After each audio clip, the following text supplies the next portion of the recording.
Welcome to Busted Knees and Pretty Trees. Thank you all for coming back around. You know we always appreciate it. You're family now.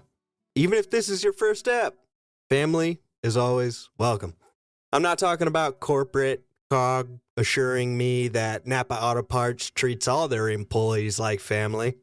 And that's why I started at $8 per hour instead of the standard $7.25. The bright side? Gives you good reason to spend more time outdoors when you can't afford shelter. But we're not talking about corporate dipshittery. Today we're going to cover a very important topic that many of you may have been wondering about. Over the past 90-some-odd episodes, we've covered quite a bit regarding the preparation and logistics of hitting the trails and setting yourself up for success on extended backcountry adventures.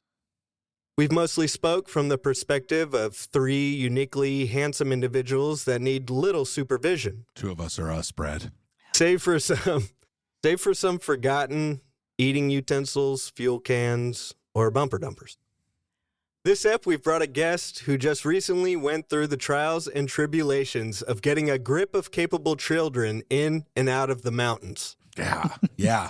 We're speaking for the parents, guardians, big sisters, big brothers, aunties and unks that wish to share and experience the awe-inspiring landscapes and wildlife of this beautiful planet with their loved ones, ensuring the flame that was passed to us gets passed to our near and dear. And of course, securing a future audience for us wilderness-loving podcasters. This is Busted Knees and Pretty Trees. I am Travis White.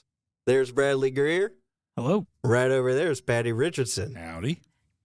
Our guest today, a man of many names, the bird squire of Burnworth and bird father of this very show. So good. East Coast Swede the second. Oh, that's big. That's a new one. Chad Fitzwellington, Chaddy Fitzpaddy. Please welcome to the studio the first busted pretty hat trick, Chadwick Fitzpatrick. Yay. Thank you. We got Chad back. So good. God damn, that was good. I forgot what the fuck we were doing for 5 minutes of that. Yeah. Let me read the rest of The this. Squire of Thanks for Burnworth coming. is Yeah. that's legendary. It's so good, dude. That was so fun. This is getting me geared up. I'm excited. That's what this I'm always excited. But You know was what? fun. Chad, I'm happy as fuck to have you down here, bro. Fist bump me, Yep. bro. Fist Gosh, bump. dang it. Are we taking a group Chad, could you cheers? open that beer Group for cheers? me? Here, I'll hand you the thing to open it with, too. Yeah, could you just open that beer with your forehead, please, Chad? Earlier- Thank you for being down here. Did you say a grip of kids earlier? A grip of kids, a grip of children. And I asked, and I'm sorry because I didn't know, but I asked Debbie today, I said, how many kids does Chad have? Gaggle. Is it four? 3. 3. Ah. Oh, 1 boy, 2 girls? 1 boy, 2 girls. Okay. Yep. We were wondering who came with us on the birding trip down to get those saw wet owls. Two youngins. Yep. And That's right. That's my. You had your 2 daughters, and then you brought your son at, I think, Bazzy's birthday party here at Patrick's house. Yep. Right. And I was like, where the No, it heck was were New you? Year's. New Year's. Oh, Yeah. the Yeah. New Year's party. Yep. Yeah. Well, Debbie, it's 3. What I found funny about that is that we're in like 5 different group chats on whatever that app is called. And Signal, just like the CIA and FBI. Thank you, Brad, for that. Thank you. It's super secure. Thank you for explaining that. Nobody's quickly gonna and hack our concisely. Yeah. And Travis asked Brad and I how many kids you had, and the other chat that was right underneath that was the Birdmen chat that we are also in with you, Chad. And I just said, why don't you ask him? Which usually, those are the 2 chats that always seem to be at the top. Yeah. Of Pretty most active. recent. Yeah. But then also, no one asked me. Yeah, I know. No one asked He you. still asked you how many kids. He had 5 hours to clear this all up. Well, makes for Also- good conversation. Yes, it does. Big twist to the story, but this trip we He's brought an got extra. a 7th kid. We brought an extra kid with us on this trip. Ah. Yeah. Damn. So Did. you were also not just a parent, but a chaperon. Exactly. There we go. And that does make 4 children. Were you It able does. to get any field trials in with this new kid? Like, did you know I was going to be able to hack it? We've known her for seems like ever. So she's a really tight family friend. Spend a lot of time with her, and You're like, she can handle elevation. yep. Okay. I imagine your family, you're all runners. You are excellent at oxygen intake. And I don't VO2 want max. to get too far into it, but I know you guys probably did pretty good up there in the mountains. Let's set the premise here though before we take a break. Or do you have any more, Travis? You already said that you were pretty pumped, Yeah, Patty, I'm pretty pumped. but I had some quotes to get us even more fired up. I would love a quote to get me more And- fired up. Alrighty. And so after I say these, you guys got to guess who said it Okay. Multiple choice. because it's about family. No It's just multiple like, choice. Just am I supposed to raise my hand or Vin just say Diesel. it? Nope. After I'm done saying the quotes, then I'll give you the sign. You just go ahead. It was Brad. Brad said the first one, guaranteed. First quote: "Without family, you've got nothing." Oh, we're not. Godfather. Hang on. Don't Oh. say You didn't I get thought the it was sign. one of us that said it. Hang on. Next quote: "The most important thing in life will always be the people on this trail. Right here, right now. Salud, mi familia." Wow. Third quote: Get the gringo. Mel Gibson. "You almost had me? You never had me. You never had your car. Granny shifting, no double clutching like you should. You're lucky that shot of NOS didn't blow the welds on the intake. Almost had me?" Who is it? Vin Diesel. No. No, David Spade. Dom Toretto. Bang. Brad got it. Hell yeah. Wow. The Churchill of illegal street racing and Family Man. I thought he was the perfect representation family. For Chad? today's Family Man. show. Oh. It's all about the family. Oh. Yeah, all about Because you fun. do Love it. resemble Vin Diesel like a little bit. You know? Is that an insult? No, Vin Diesel's a stud muffin. The I give beard, the permission full to head pull of up- hair, I give like- permission to pull up a picture of Vin Diesel if you are listening right now. And Look, Busted Knees will post a picture of Yeah. me. Yeah. So similar. it's the opposite. Basically twins. Ah, we got the News Panther coming. Come on, baby. This is the first News Panther in like a couple weeks. Yeah, it seems feel like it's like- been a couple because Oh. even the one before last week, the incredible discussion we had with Bill Wade, Mr. Bill Wade. Mr. Bill Wade. Yeah.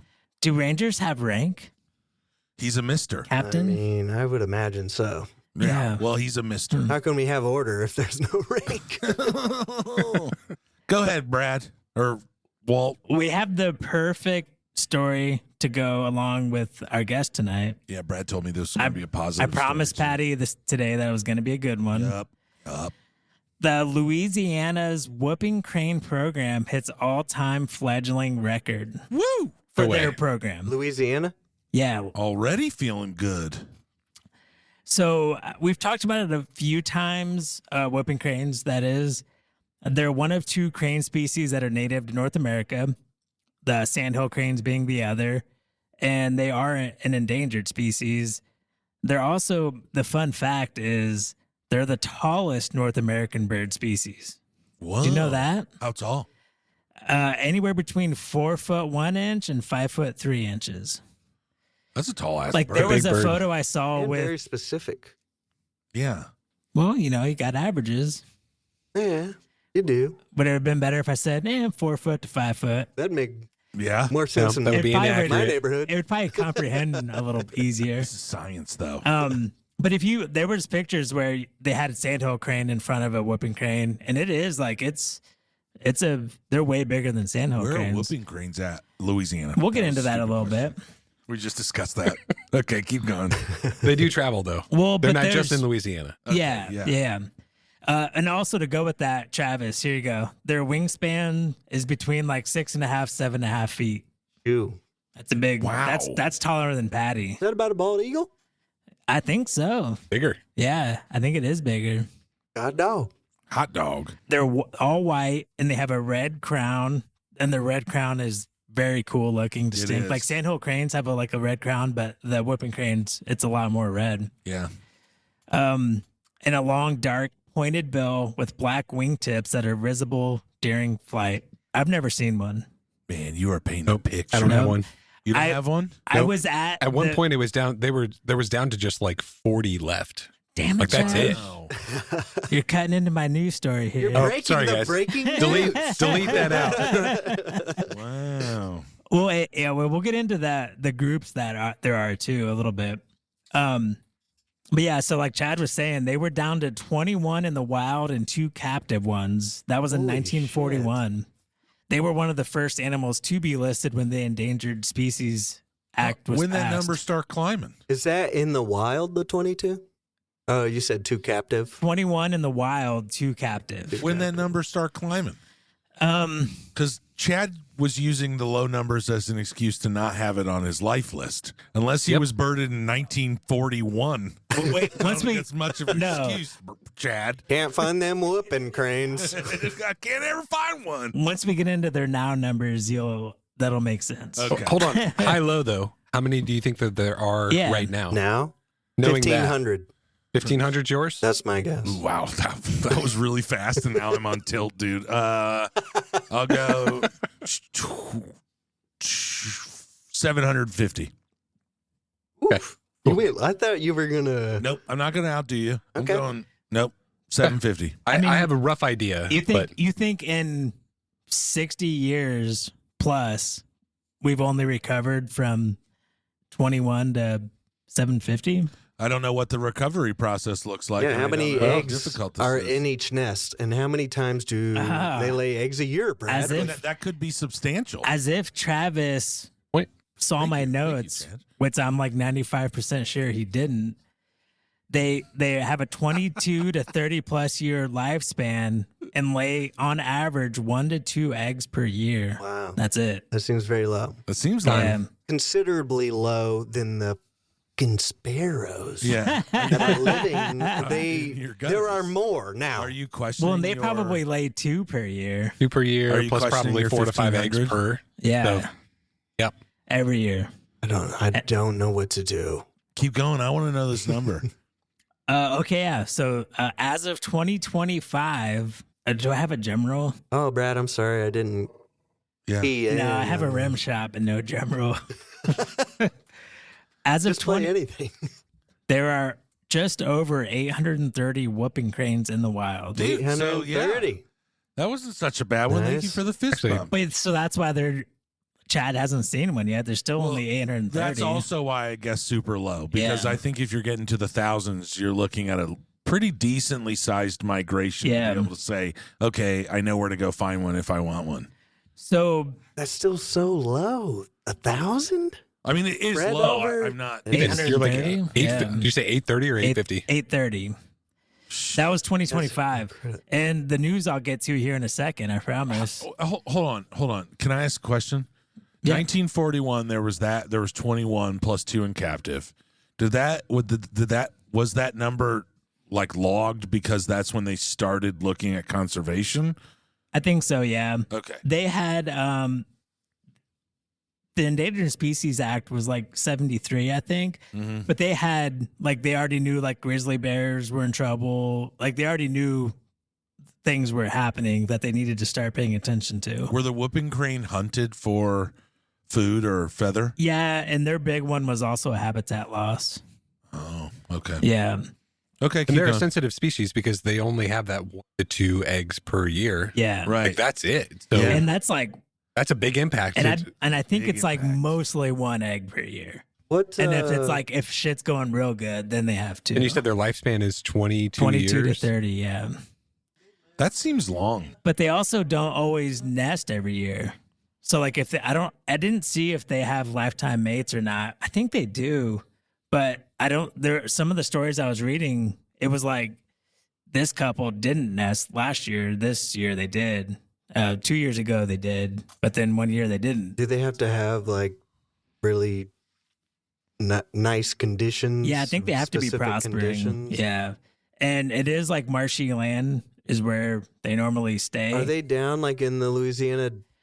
Yes. Delta down Yeah. there? So like part of the original group where like that 21 was, that group is up to 560 and they migrate between coastal Texas up to the Northwest Canadian territories territories. Yeah. And they're known as the Aransas wood buffalo population because they winter in Aransas. And Aransas Wildlife Nature Preserve is where I went when I was in Texas.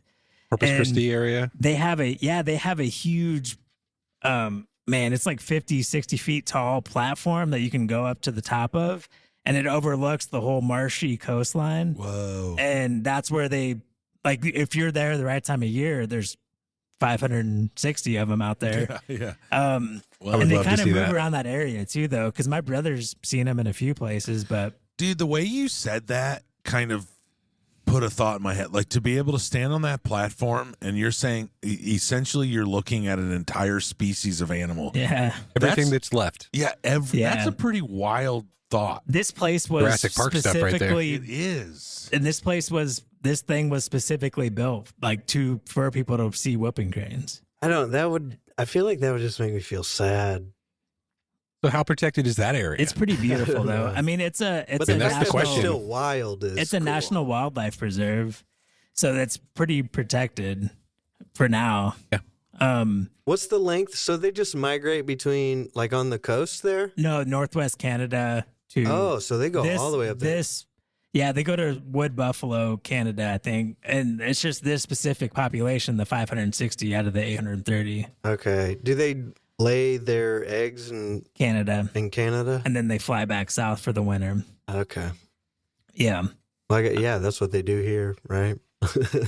Some of the other ones in Florida and Louisiana are reintroduced populations, because I think that, as far as I could tell, that Texas one's, that's like the one that's left over from the OGs that have been here forever. So, and it gets kind of confusing because the Louisiana ones do not migrate. There's certain pockets that don't migrate, and this is one that don't. And I think there's one in Florida that doesn't. But then there's one in Florida that migrates to Wisconsin. They're the ones that figured it out. Like, well, no, why do we have to go anywhere? No. It's like pretty nice down Here's here. what's crazy is they had, they got like a, what are the things, like an ultra glider, had basically led them up to a migration spot to migrate. And that's painted like the crane or what? No, that's why I feel like there's got to be a PBS documentary or something about this. There's a reason they followed it. As you said that, I think I might have seen that, or you're just putting that thought in my head. But You've probably seen a video of it. Okay. Yeah, it's pretty capturing. Like, it'll get your attention where you see like fake cranes and real cranes, like they're flying with this glider. Yeah. They're guiding them. And and that like triggered that group's migration. Brad, this isn't a News Panther. This is like 3 episodes. Wow. yeah, for real. But their path does hit the western side of Indiana. Yeah. So I don't know if there's like, and I think you can pretty easily follow like their migration patterns, because there's not very many of them migrating. Do they stop on the Great Lakes before they head into Canada? There's 2 places where you can go see whooping cranes during migration in Indiana. You can go to Goose Pond, which is west side of the state, about halfway up. And that's a huge spot. That's the spot, right? It's a gem. That place is wonderful. And then there's Jasper Pulaski, which is the Sandhill viewing area. I think you and I talked about that at one point. Yep. That place you can see them supposedly. But I've never seen them myself. And then anywhere in between, like you could randomly stumble, but they'll travel with the Sandhill cranes during that time. Well, even seeing Sandhill cranes is a pretty big deal. It's awesome. Like, it's so cool to always see them. And I think that's a bounce back story too. Yeah, used to be. Yeah. Because you go northern Indiana and lower Michigan, and you'll just see flocks of them just in the fields, and just there's tons of them. Yeah. If you go to Jasper Pulaski, though, at the end of November, beginning of December, you can go see 10 to 20,000 in a field, and you can go watch them all leave together. Oh, I bet that's and land together. It's so beautiful. But I never even heard of them, or I mean, I've heard of all of them before, but never saw them. And then all of a sudden, it was like, well, they're here now. They're very abundant. They're becoming abundant. Well, and Sandhill cranes only have like two at the most 2 eggs a year too. I think like it's still. I watched a short documentary on YouTube about, I think it's a cuckoo chick, or a cuckoo mother will lay an egg in another bird's nest, and it'll hatch and it'll kick out all the other eggs, and it'll be the only one. And those birds, and they were warblers, and I can't remember which kind, but they would just feed that baby cuckoo. And that just enraged the hell out of me. Was it a cuckoo or was it the brown-headed cowbird? Cuckoo. Yeah, they Cuckoo. said cuckoo. I don't know if it might have been, I think it might have been in Mexico or Central America. Okay. Yeah, where that was going on. Me They call it- and Chad saw a cuckoo Where at? Did. at Hall. Ball. Yeah, Ball Nature Preserve. Yeah, I got a good photo of it. You'll have to bring that up. Boom. So back to the headline of this news story. What was it again? So I had to, Louisiana whooping crane program hits all-time fledgling record. Fledgling. So I had to give you the backstory to know why this is a huge deal, right? Because this year they call it it is specifically the Louisiana whooping crane population had a record of 10 fledglings, which 10? think their population's not that big. Think of like the numbers again. Yeah. So if that's, let's say it's 550 birds In Texas. in Texas. And this is the smaller. I didn't see exactly how many are in the Louisiana one, but it might be like 50 or so. Okay. So kind of to break it down, how it happened was the program had 18 nesting pairs successfully hatch eggs. So that's huge. And that brought the population up to 84 with those 18 hatchlings. Do you know how many total nests they had? Yeah, it gets to that. Right. So this state project in Louisiana, this was one of the reintroduced flocks, started in 2011, hatched its first wild chick in 2016. And yeah, like 2016, that was the first recorded one in 75 years that had hatched in Louisiana. No shit. Holy smokes. Oh yeah, so there was 20 pairs total that nested. 18 of them hatched chicks this year. So 20 pairs and 18. That's pretty good. yeah, I mean, like that's 20 pairs actually made nests, and then 18 of them actually hatched eggs. Excellent. Let's I don't- go. That's very simple math that I can't figure out. And then 10 survived? Is that what you're saying? Yeah, so 10 actually fledged or flying. Okay. Yeah. Which it is, since they're not migratory, I wonder how important flying actually is, other than a defense mechanism.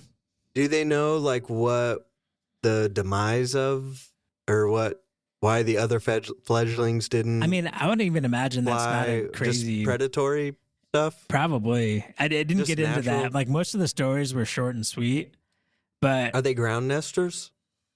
no, I don't. I don't know. I think Jeez, they're in the. that's a great question. They're like Travie. I believe they're like a sandhill crane nesting on the ground. Like I believe close to the so, but- shoreline. Yeah, because I've seen or like, I don't know what do you call them, walking around that can't fly. What They would actually you call them us? calves. Oh, yeah, that's right. I don't know why they Yeah. do that for cranes specifically, but Calves. yeah, like a no cap. No like cap. calf. That's the young people. Oh, calves. calf. Yeah, Calf. like Oh, a cow. I was getting young person lingo, dude. No I- cap, bro.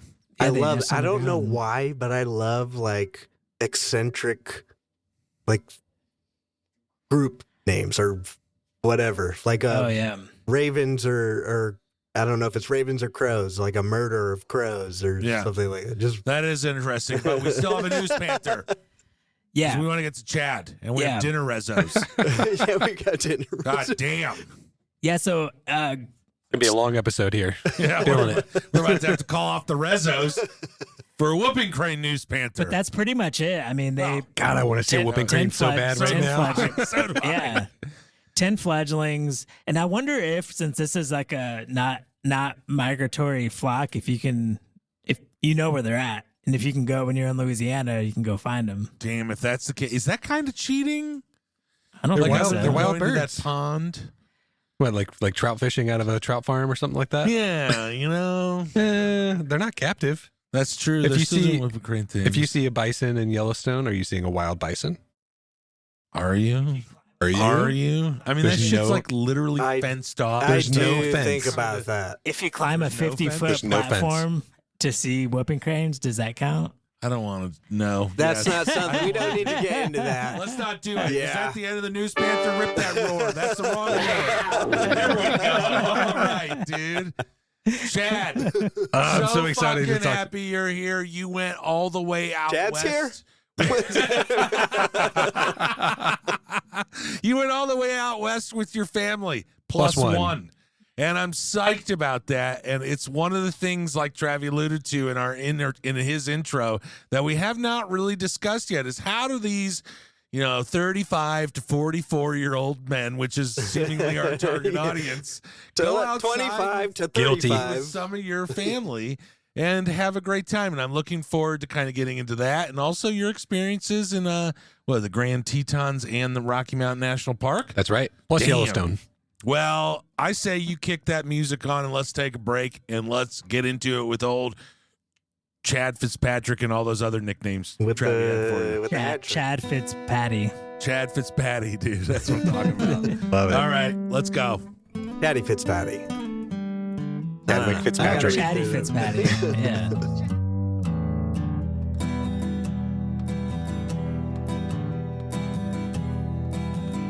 All right, we're back with Mr. Chad Fitzpatrick, Chaddy Fitzpaddy. Oh, Right? Is that what it was? Let me look at my notes. I think so. All right. Well, we're back Nailed with it. him. Nonetheless, we're back. It's gonna as stick. I stated off air, I do want to dive a lot into your experience taking your family, not just yourself, out west. Yeah. Okay. Specifically, the Tetons and Rocky Mountain National The Park. Titans. Do you guys have anything you want to enter with, or do you want me to dive straight into these 12 beautiful, curated questions that I have? Get to it. All brother. right.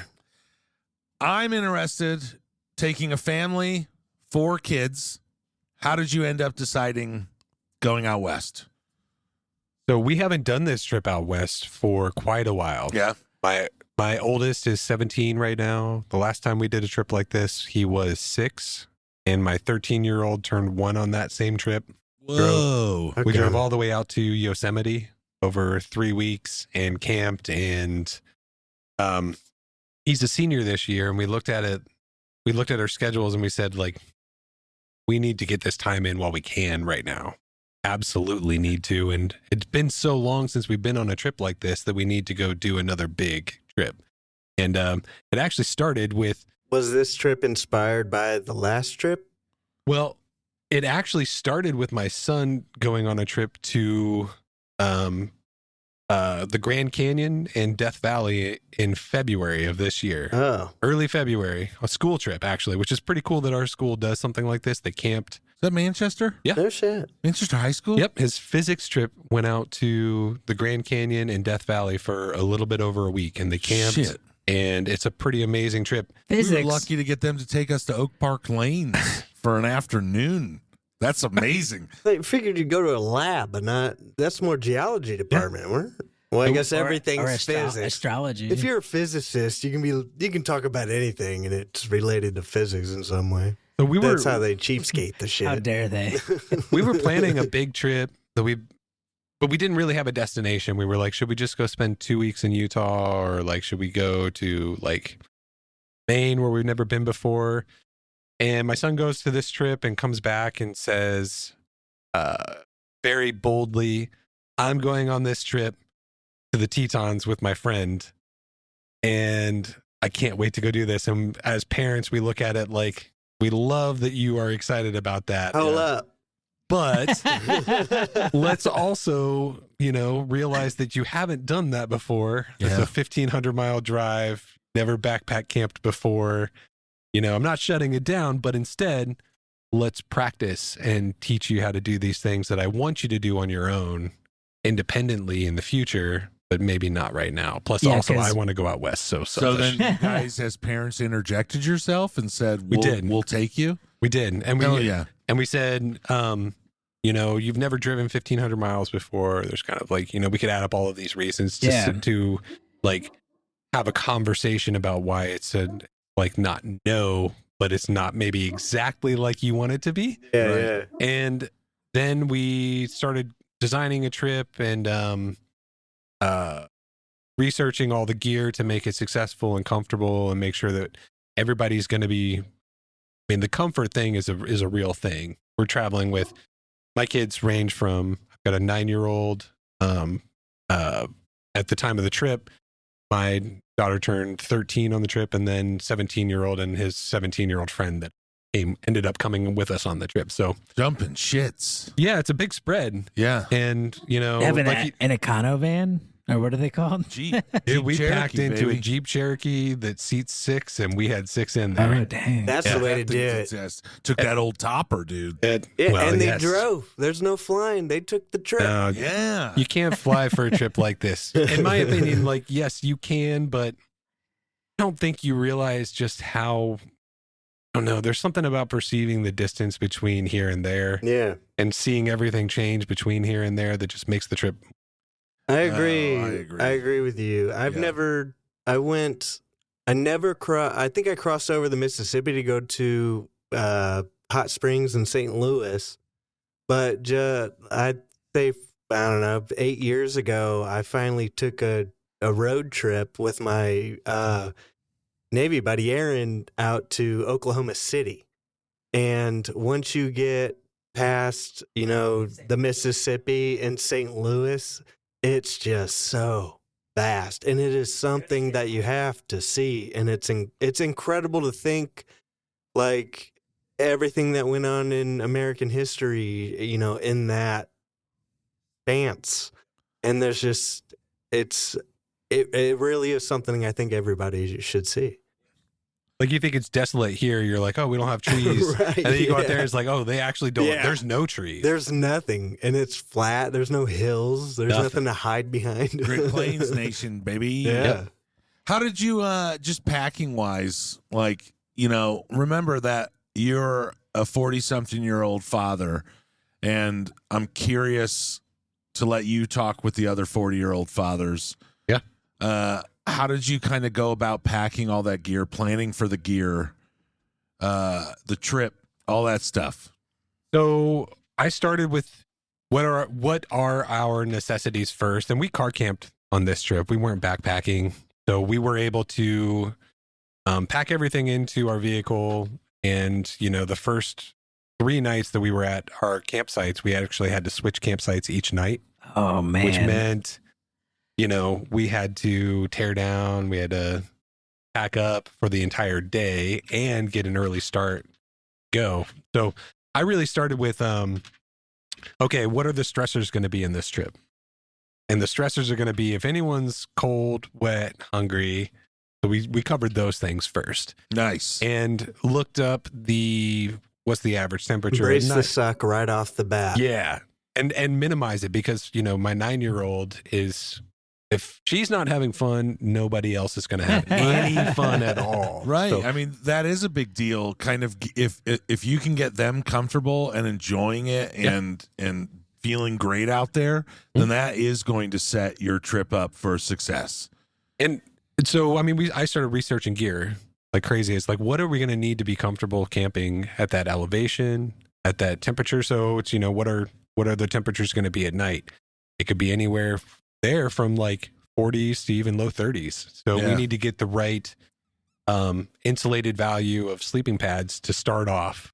Was the plan for everybody, like, who's all staying in one big tent, separate tents? I didn't think too hard on that one personally. Okay. I was like, you know, if my wife and I have our own tent, then that's like bonus points on that one, and then the kids can pile in however they're going to. But my son was really dead set on having his own solo tent for the experience of having solo sleep, because you know what it's like to go through being like, okay, I'm exposed right now, and it's feels different, and kind of you mentally go through this whole thing of Every little sound you hear, This is Oliver, right? Yeah, Oliver. I love this Oliver child. Oh, I do too. Man, I bet you do. Yeah. I can't say it enough. Yeah, it is. Like, that's it. That's definitely an experience. Yeah. Just sleeping on your own in the outside. My first night solo in a tent, they were very sleepless. Yeah, remember the story Very where sleepless. Travis's trekking pole fell over and hit his tent? That added a couple days to the sleeplessness. But That's awesome. eventually, you get used to it. And I want to get to the point where I can just cowboy camp in comfort. And I think that's going to be a very challenging thing to Hey master. man, being in that hammock without anything around me, and I've cowboy camped quite a few times. It's not all that bad.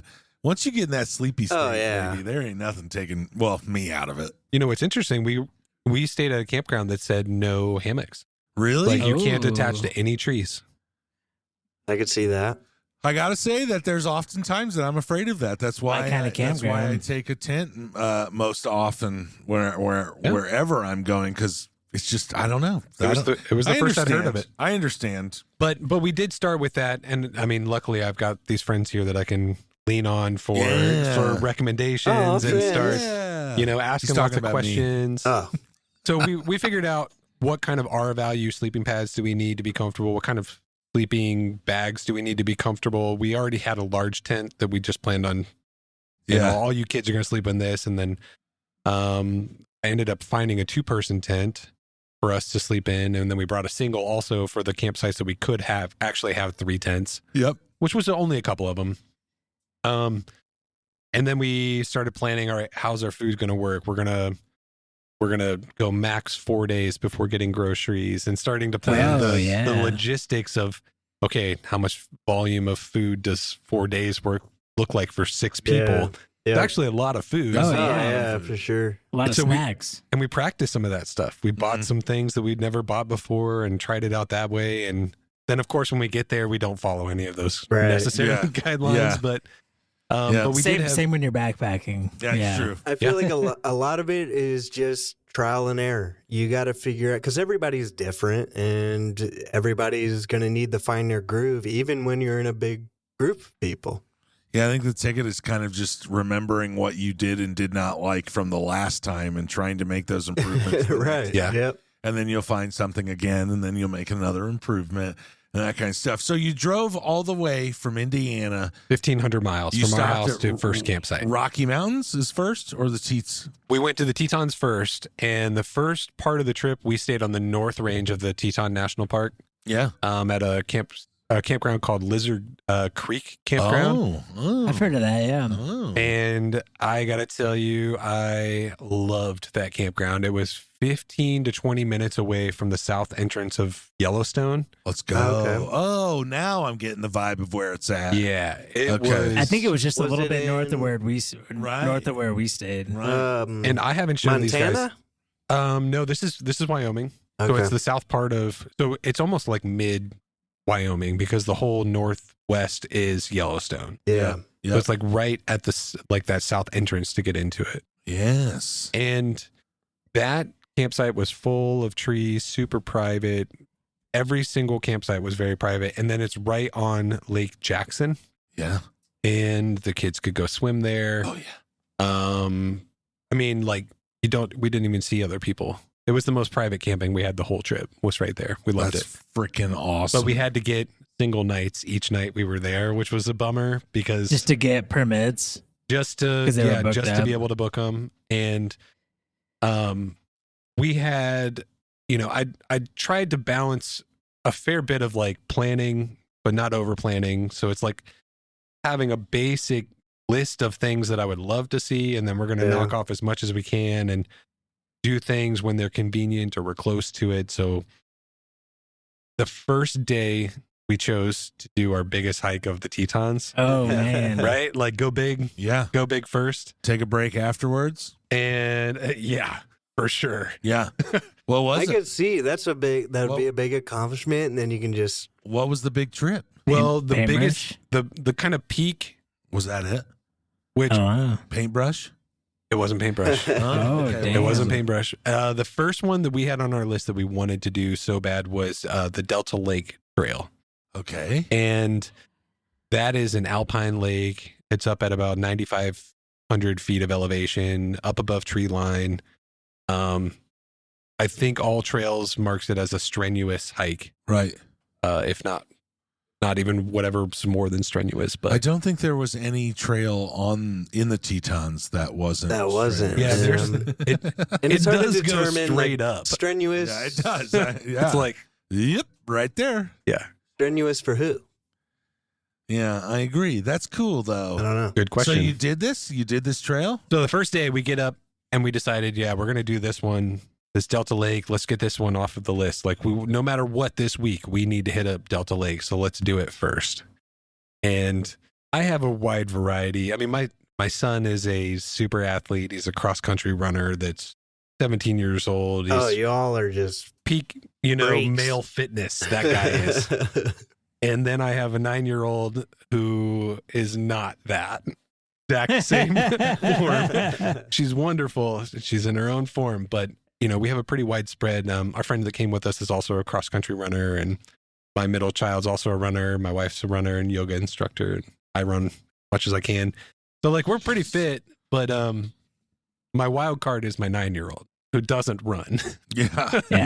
She hasn't quite been able to pump those VO2 max numbers up Exactly. yet. Damn. I don't even know what we're saying. I That's don't how much either. I don't run. And again, if the 9-year-old's not having fun, no one's going to be having fun. So That's a lot how of that slow pace. That's how that works. So like we looked at it like, okay, this is going to be a challenge.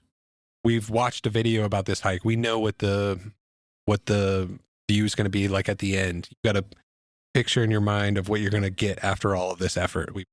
Oh, yeah. And then there's going and doing it. Yeah. And is it usually not as thought or imagined? well, no, I think adults can set aside, okay, I've got this goal and I'm going to get there. And Yeah, this is what it yeah. looks like when it gets there. The 9-year-old does not really look at life that same exact No, way. I agree. Yeah.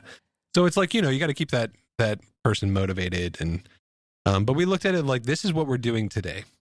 We are hiking this, this hike ended up being, right around 11 miles for us to do. Damn. And Yeah. it was about 25 or 2,700 feet in elevation And you're gain. trying to do that in a day? That's a day, Okay.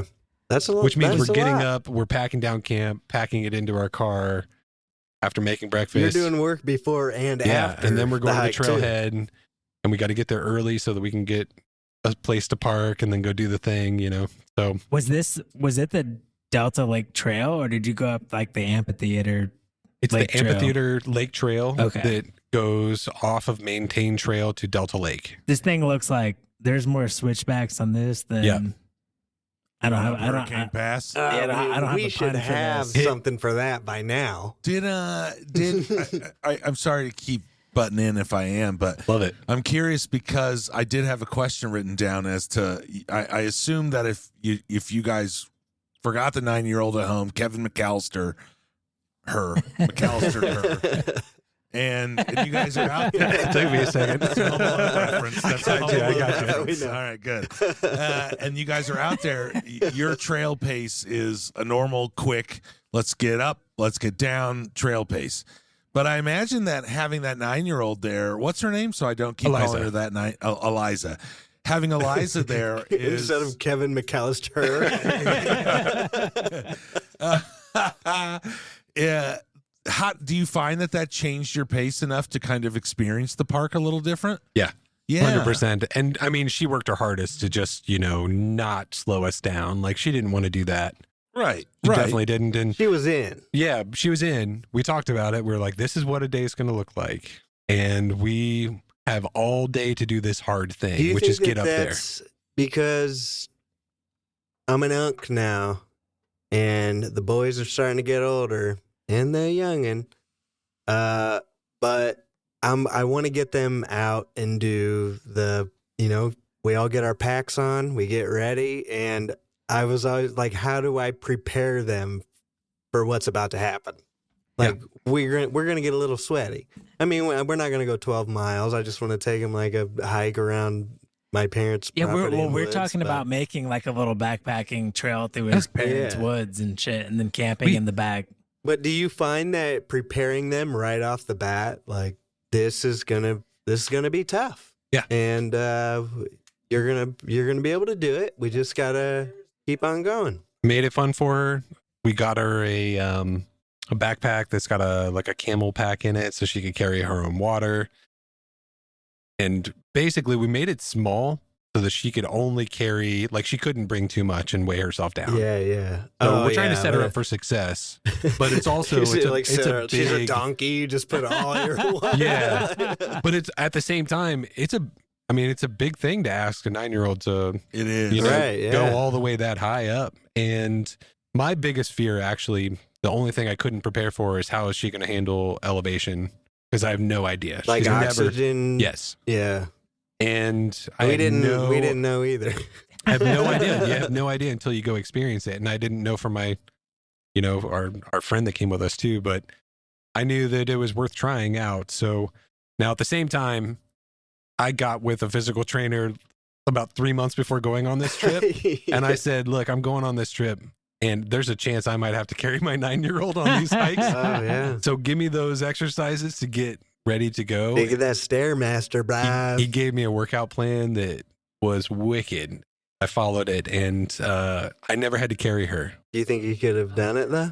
Go more into the. I'm curious more into how. Oh, yeah, because we've done a few episodes about how I enjoy the taking it easy, like don't push and experience what's around you, and I'm curious because you're a runner and you have kind of the runner's pass. Your wife does. Your middle kid, your oldest kid. How that, if you noticed that changed your whole vibe into what you were looking at and how you were experiencing it.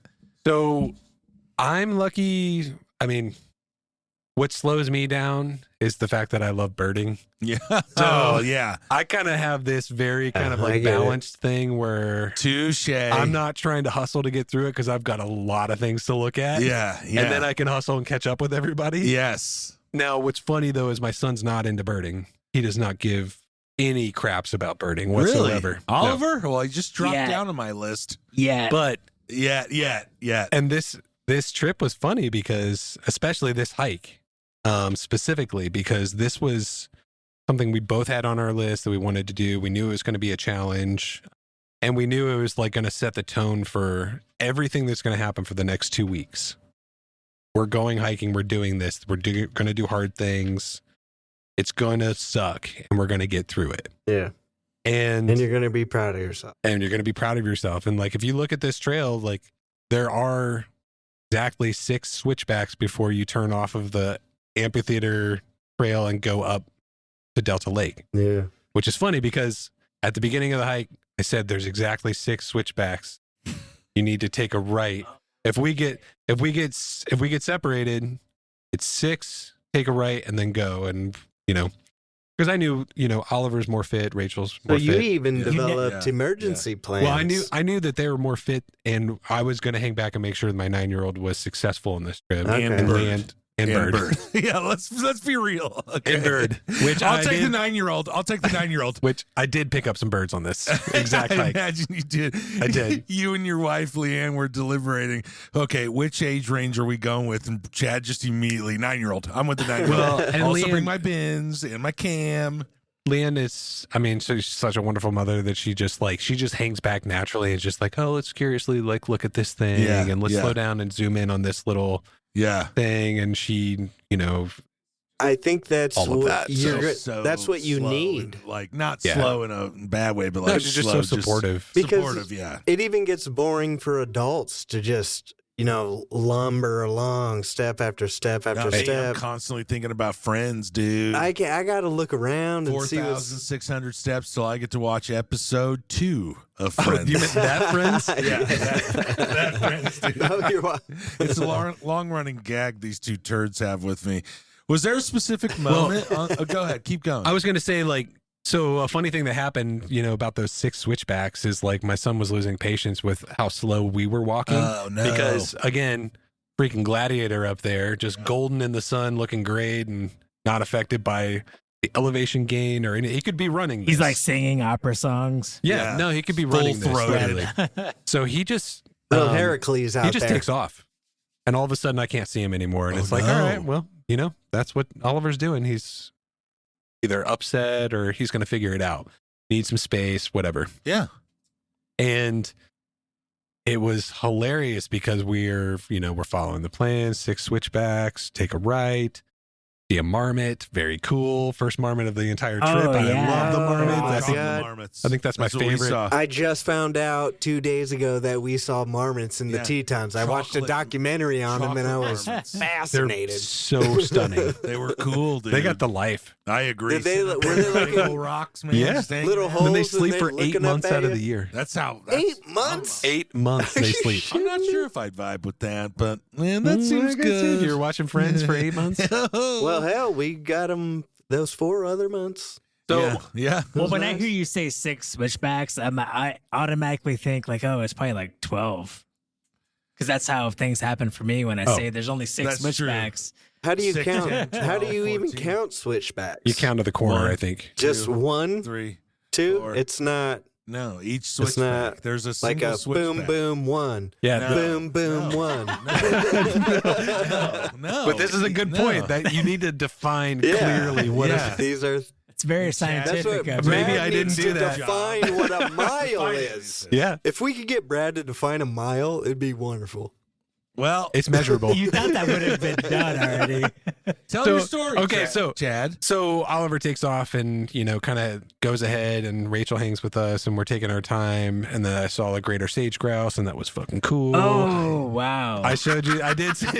And with babies, Brad too, which instantly stopped giving a fuck about your lost child and went straight to the sage grouse. Did you hear it? it was right at my feet. Oh, Wow. I've got Okay, videos now I'll I'm show you interested. with babies. Did with it make babies. a sound? And actually, that's how I saw it first, because they're so camouflaged. It made Like a this like flutter, it made right? this like ooh, ooh, ooh. Like that's the only sound it was making. Whoa. And I look to my right, and it's literally right there. And then I look up because the mountain's like this steep, and I'm like 45 degrees, something like that. Oh yeah. And these little babies start just tumbling down right behind it. Oh, And it had man. about 8 Whoa. babies with it, and this Whoa. beautiful hen. But it was so gorgeous. But we keep going up this trail. We get to the turnoff to go directly to Delta Lake, and the last mile-ish of this hike is climbing across a boulder field that is basically 45-degree angle. It is steep, and we've got about 1,000 feet of elevation gain left to get up to the lake. And it's not easy. It is tough. And this is where I'm really having to motivate my family to my daughters to really yeah, this sucks, but I promise you the view will be be worth it. Turn around and look at the valley of, behind the Tetons. Yeah. Oh yeah. And it's gorgeous. We can start to hear the waterfall, Oh, which is exiting from Delta Lake. And it's like, we took our time. We've got to Snowline and took our time there, and we kept taking breaks. And then all of a sudden I get a call. We're almost to the top, and I haven't had service this whole time. And I get a call from Oliver saying, "Where are you at?" That I'm just about to Delta Lake. I can see the top. I'm 10 feet away. And where are you at? And he's like, dang it. I think I missed my turn. Oh. Which in this exact situation means he had to add on almost 2 miles to his hike, plus Dang. come back down 1,500 feet and up 1,000 feet. Yeah. So he ended up with over 13 miles on that day and about 4,000 feet of elevation gain, but all because he, Got in a hurry. didn't Hey, want to. That's a good lesson in Gotta tell you, navigation. Oliver, you And- gotta just lay low there, bud. That And is he- a dangerous situation, man. And he missed the rough grouse.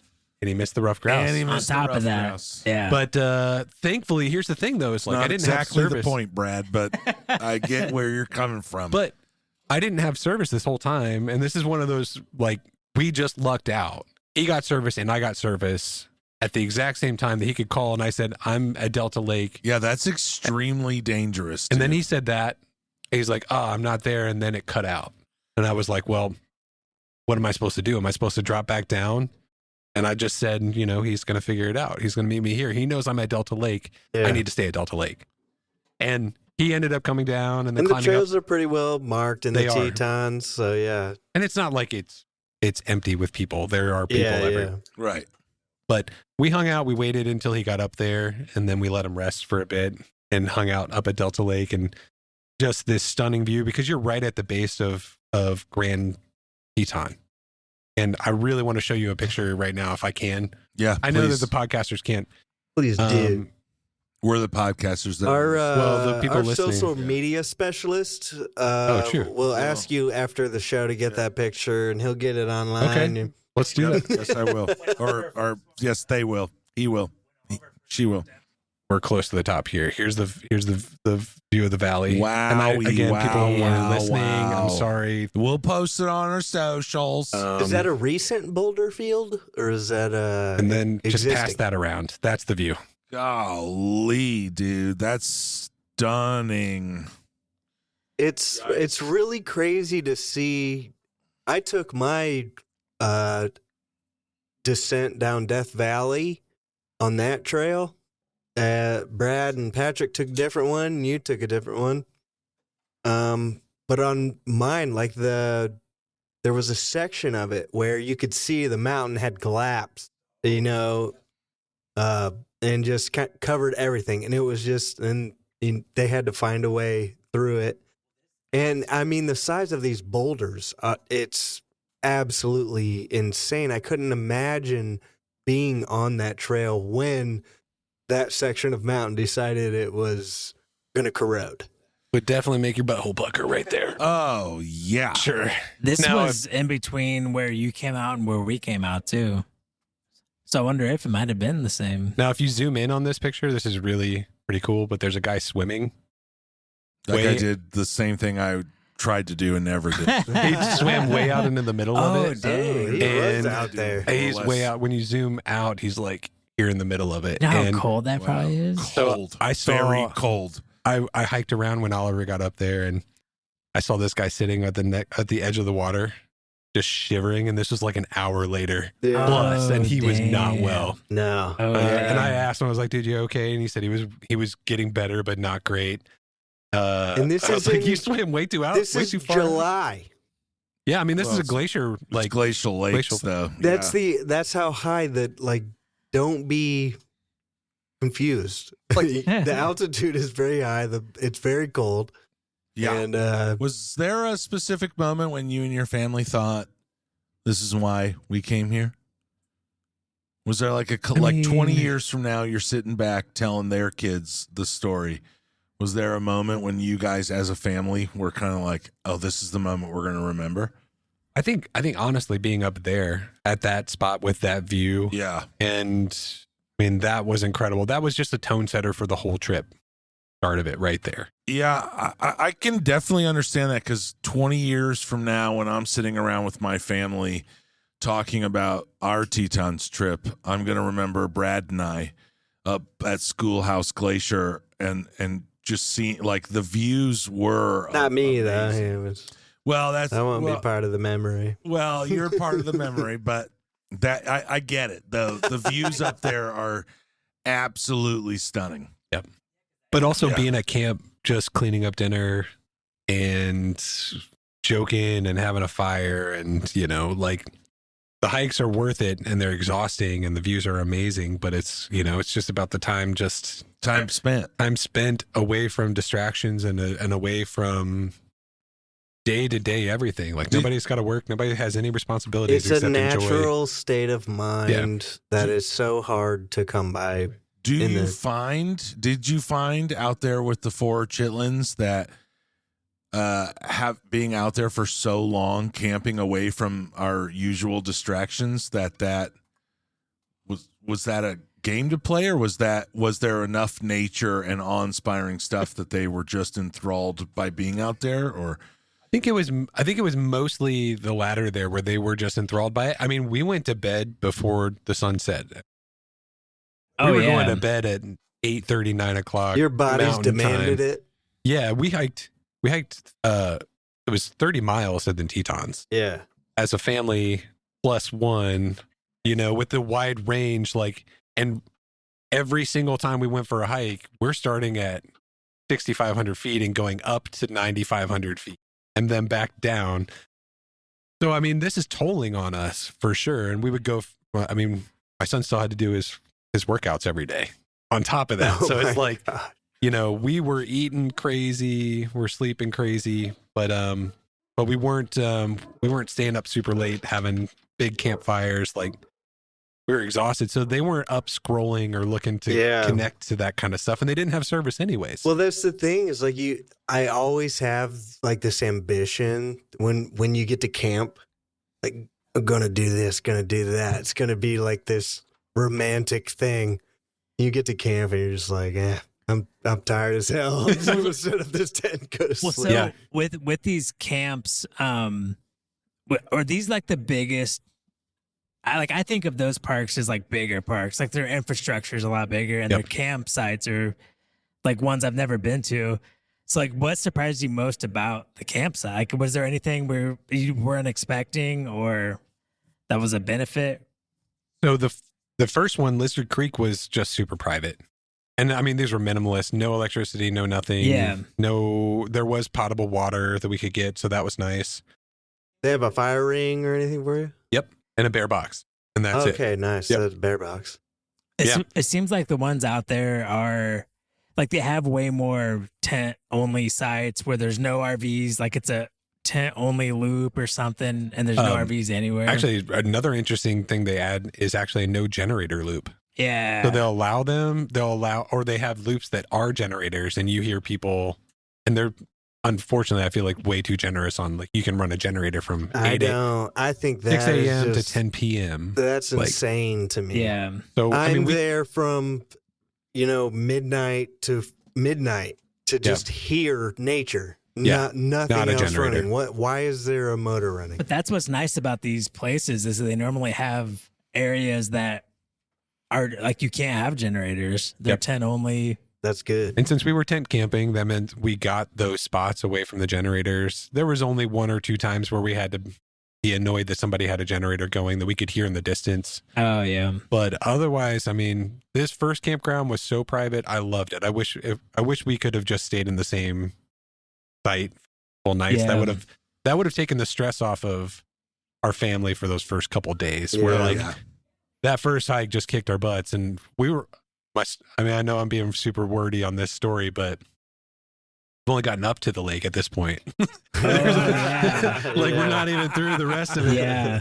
And, so like the next day we were beat to say the least. We had our butts kicked. Elevation handed us, some exhaustion. And that's one of the benefits of driving too, is you do gradually get up to that elevation. When you fly in, you go straight from here to there, and you just get hit with oxygen change immediately versus the gradual. You can acclimate to it a little better. But that first day I looked at my watch. I wear a Garmin watch, and it tells you all these metrics of your body, and my oxygen was reading 90%, like blood oxygen level. Normally it's like 98% where I live. Yeah. Wow. So that was measurably different of I got a lot less energy to work with, or oxygen.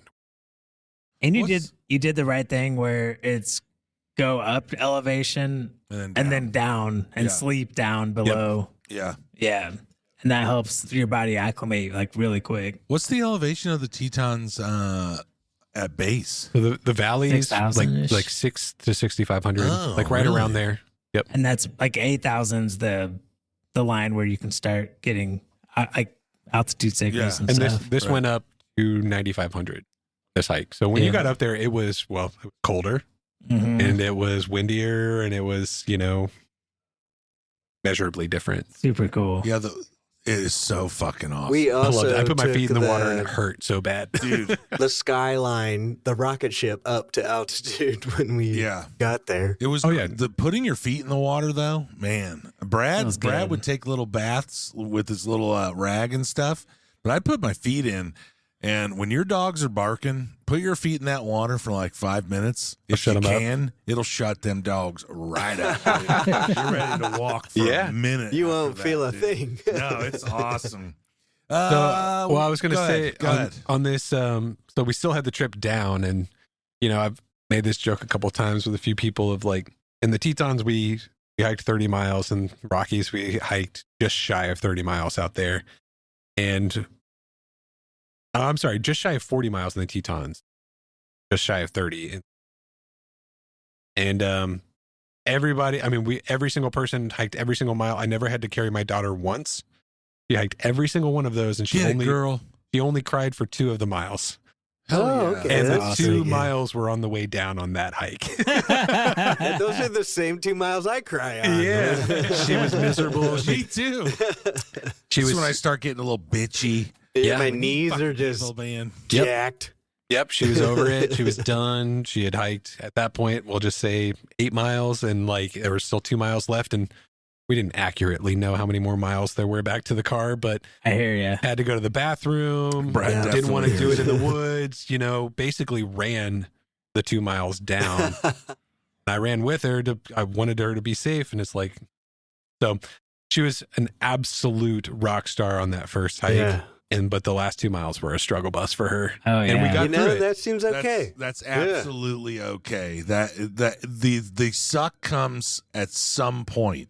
Everyone's gonna feel the suck. Well, I Whenever know that a lot of comes. grown people that couldn't do that. Darn skinny, Right? man.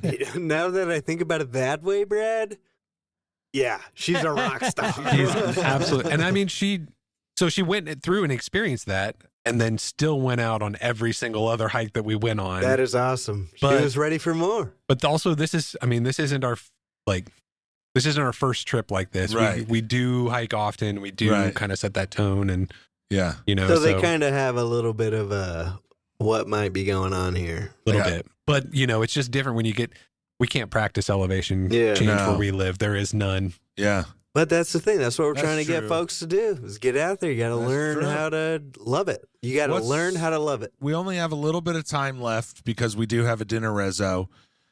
I forgot about that.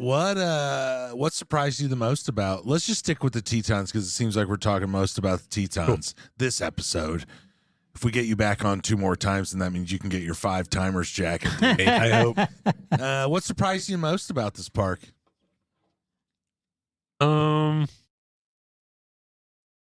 The most. Can I give you what surprised me most about the park? Was just Yes. the sheer protrusion. Yeah, it is I just thought straight it up was, out of nowhere. It was really funky to see that it was generally flat, farmland or just flat, and then these huge mountain ranges that had snow-capped peaks. It was very. I remember when we came into there, just feeling like how ominous it was to be like, oh my gosh, that's where we're going, because there's nothing around it to kind of like. Yeah. Not justify it, but kind of explain what's going on. It's just like flat. That's Just where we're there. camping, and then that's where we're going way up there. So protrusion for me was the biggest biggest thing I noticed. about Chaddy, the I've been fighting with that image in my head for ever since we've been there. It's a big image. And the thing that just gets me is you keep going towards that thing and you never get there. You're like, we've got to be close. Yeah. We've got to be close. No, you're not. Yeah. They just keep getting taller and more monumental, and it's absolutely insane. It's insane. So what was your family's kind of? I mean the Tetons they're stunning. I think everything was as expected. Really? I do think so. Yeah. Okay. What surprised me, there was like no rangers that I really saw anywhere. I went to the nature centers, and like everyone who I saw in there had a volunteer badge on, which I love and is incredible. And most of it was like, very generous volunteers that were there from amazing place that they are, offering their time. But you asked me like what I see that stood out is like looked a little understaffed for how many people were there. There's a lot of people there. A lot of people there. A lot I of people. will say, That's. And I mean, we went to Yellowstone for the next 2 days after that, and I had Yeah. a similar vibe from that place. Really. I will say, I really wasn't paying attention to staff, but I had one incident where I did directly talk to a ranger, but Kirsten and I stayed at a ranger outpost for a night, and there was nobody there. Well, it And- wasn't like manned outpost. No, yeah, it was. I don't know if Yeah. it's like a whatever No, that's emergency forward shelter. operating base or something. But Bob. yeah, but the one time I did was when I placed my pack down. We were at a road waiting for a ride. And I was going to go, I went and looked for some cool looking rocks. And a ranger drove by and saw that I was not within, I don't know what it was, 15 meters of my pack. And he reprimanded. Or he didn't reprimand me, but he really kind of threatened like severe punishment. Yeah. We had Bill Wade on last week, and we've talked about this as Brad and Travis and I are exceptionally excited. And there's a big issue right now with the Rangers and with the massive firings or layoffs or whatever that they did. And I also had that experience at Shenandoah when Ashley and Sebastian and I went there. We went to the visitor centers. 2 of them were closed, or one of them was closed, and they had this little like place part of the gas station that sold trinkets or whatever. That's where we went, but there was no Rangers anywhere. And I just remember thinking like, man, this is like Rangers are there to help in a lot of ways to make sure people don't get injured or lost, do some dumb shit. Yeah. And kids have questions, and like, Yeah. kids love to see Rangers, and like, I don't know, love to see Rangers. that fuels the man. momentum of all of it. I would You've also got curious I people. agree. I would and you also got like people who to have the know, answers. I like, agree with you. like thinking about it a little deeper, like now, like what is the expectation of a park ranger? To be What's the forward-facing- public's expectations? Well, I don't know. Then I don't really know what that should be. I Well, feel there's like different yeah. roles. for me, Yeah. unfortunately, it's still like they shouldn't be able to answer every single question that I have about anything related to anything No, nobody. park-wide. Yeah, nobody should be able to. I know. They do, though. I know, and they do. They do for sure. They're very good at it. So, I mean, otherwise, I don't know. My takeaway is that the Tetons are incredible. You go look at them. Absolutely. Do you think I'm going to kind of start closing this up now? Do you think that would you recommend taking your family out there to anybody else in terms of relationship building? 100%. Yeah. Yeah, just make sure everyone's going to be comfortable so you're successful. So, like, I mean, I think about all of these things of like goal setting and how do I meet the goals that I put Right. out there, and all of those are setting everything up for success. One of my other favorite hikes that we went on this trip rained that whole day, which meant we didn't see really anyone on the Yeah. trails. We got to experience hearing thunder roll through the Tetons. Being scared together as a family of like what's going to happen brings you tight. Oh, yeah. And having the right gear to stay warm and comfortable is important for that, so that everybody's successful in this again. It's But yes. camaraderie. Yeah. You're building camaraderie in your family. Yeah. Like we've been through some freaking hard times. Yeah. And that's what that builds. Yeah. Relationships between anybody. I remember Oliver was imitating bear sounds while we were on hikes.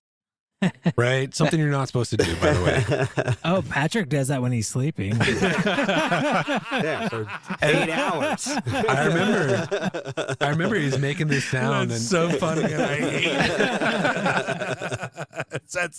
That was good, Brad. That was It's really like good. the third time Brad's talked all episode, including the News Panther. That's great, dude. Nailed I it, respect Brad. that game. I also think it's important. What I find with Bazzy and I is, especially the last few times that we've gone out, it is very much like the thing that we hold dear together. If I were to ask him what's one of your favorite memories with me, which I've done a lot because I like that, and it's almost always That was like a Trump thing almost, which I've done a lot. and I like it. And A lot of people his have said it. memories, out of all the things we've done together, his 2 memories that he goes back to is New River Gorge and Zion. Like, it's just, it becomes a part of the experience, being out there, fending for yourself, hearing the storms coming in. All of that stuff is very bonding. So if anybody's out there like looking for something to do with your family that is a bonding experience, just go outside and spend the night, because it is wonderful. And if you're the parent, if you're the person taking them out, like, don't get discouraged by adverse weather conditions. You're the leader. Take charge. Let them know that everything's going to be okay, and we're going to make it through this, and it's going to make it an even freaking better experience at the end of it. Enjoy. Well, we didn't. Are you wrapping up right now? Because we didn't get to the most important part of the whole conversation. What is it? Oh, the birding. How many new birds did you get? Oh my gosh. Are we going to do? Let's do bird count. I got to make sure he didn't pass Bird me. count. No. All right, cool. Well, we do so have dinner rezos in 40 minutes. We can wrap it up in less than 40 minutes. I won't name every single bird. I want Brad's number first, and then Chad will say how many he added to his list, and Gotta then look what this his up. total count is. So, Brad, what's your total count? I didn't initially mean it to be a challenge. Yeah, I was just Oh, curious. my ass, dude. Are you shitting me? Okay. I just got to make sure it wasn't more than I got. No, I just want to know what kind of birds you did get out there. That's Okay, that's where I'm at. A lot. A lot? And, well, Like, yeah, what's a lot of birds. I think I added something like, my kids were making fun of me this whole time because I've been just below, well, I was at, I think, 274 when I went on this trip. And I was labeling it like internally the quest for 300. Like, I want to hit 300. The quest And what for bird 300. is going to be the 300th bird? That's my quest for 200 right now. Yeah. See, Yeah. You know what it feels like. I do right? know what It's it feels big. like. It's I like was- it's a big capstone. I Like was- it's a. I was A excited milestone. because I was trying to help Patty get that freaking Yeah. indigo bunting. We couldn't find one. What's your number? Come on, dude. So today, as I sit right now, a funny thing happened because I was looking for these American avocets all over in Wyoming where they actually do live. All right. And then I was driving to Fort Wayne to go shopping for the day and happened to stumble across a puddle with 3 American avocets in it in northeastern Indiana. So that is bird number 305 for me. Whoa. 305. Chad Yes. threw up the bat signal. I We did. all went out And there. that you're referring to is like, It's the puddle. it is the puddle. What is Yeah. it, like 30 do, feet do across? a lot of people know this puddle? Yeah, these avocets were like, Because I feel like this is like this inside thing that there's just like on a my puddle. commute. It's every day. Because that puddle has brought in some species. Dude, I Golden slammed on my brakes plovers? yesterday because there was like 50 killdeer in it. And I'm like, what, killdeer are already circling up, Yeah. yeah. you know? Yep. So Mm. if I start at 305, 304. Yeah. Go down the So list of birds you got I there. ended up at Oh, sorry. 303 for the trip, which is 303. 29 new species. 29 Dang. species, dude. And you And- got 29 birds on the Teton trip. Very It did, and I productive. left a lot for Very the next productive. trip because those dang birds. I'd be sitting at camp and hearing like pine grosbeaks, and then I can't find them. Just torture.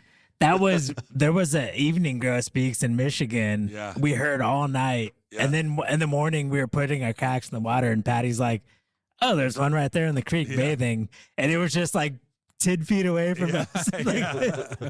One of my favorite birds that I found up while we were out there, and it was one of my kind of like, goal birds for the trip, is the lazuli bunting, Ooh. which is very Oh, similar. my Holy Lord. cow. I know. You got to look that up. lazuli bunting and Azuli? lazuli. Lazuli. Is it like named bunting. after the color, like lapis lazuli? That could be it. Oh, man. Man, it's But a look at that blue. palette on it. Isn't it insane? But Yeah, they this were. is insane. I remember the first one I saw, we stopped at Jackson Lake on our way to our campsite on the very first day rolling in. And I like heard a bird singing, and I pulled up my Merlin app, and I get out my bins, and my family's looking at the Tetons, and I'm like, where's this fucking bird? And I finally see it, and it's a lazuli bunting, and I was like, yes, Oh, finally man. found one. It'd And be then funny. Like, saw them. like in the movie, the bird would come in focus in your bins, and then like it'd go out of focus, and the Tetons would come in focus, and you'd be like, "Oh, boy. Wow, look at that. I ended I've up been there before when my family's like on the other side of something. They're like, dude, can you believe that? I'm like, who gives a shit? There's a bird over here, and I gotta find it, dude. Do you see how birding just ruins your life? It just rots, I've got it rots you from three within, friends. I dude. can't even talk I to them can't anymore. drive anymore without staring at robins like an a-hole. I can't walk down a trail without looking at everything. I'm just doing up looks, getting warbler neck all trail. It's a plague. They dude. made fun of me the whole time and until I got past 300, and then it was like, well, what do you think of me now? Yeah. What did they think of you? They didn't give a shit at all. They were supportive for a bit because when I was at 299, they were like, did you get it? Did you see that bird? I was What's like, no, taking so I didn't long? see it, Dude. That bird 300 was. I'm trying to. I feel like remember. that's when we hit episode 100. We need to get 300 club jackets, Chad. Is it? Yeah, we do. Oh, God damn it.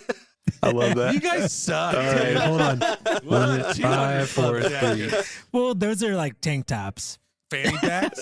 200 club tank tops. Dude, I'll stick right there, dude. I'll take a tank top all day. The bird 300 Looks like was it's not long enough I can tuck it in my pants. the Lincoln Sparrow. Oh, nice. That's a very good one. Ooh. Yep. Dude, I got a Lincoln Sparrow at Gettysburg. Fuck up. Yeah, I did. Get the Are you fuck outta serious? Yes, here. I promise.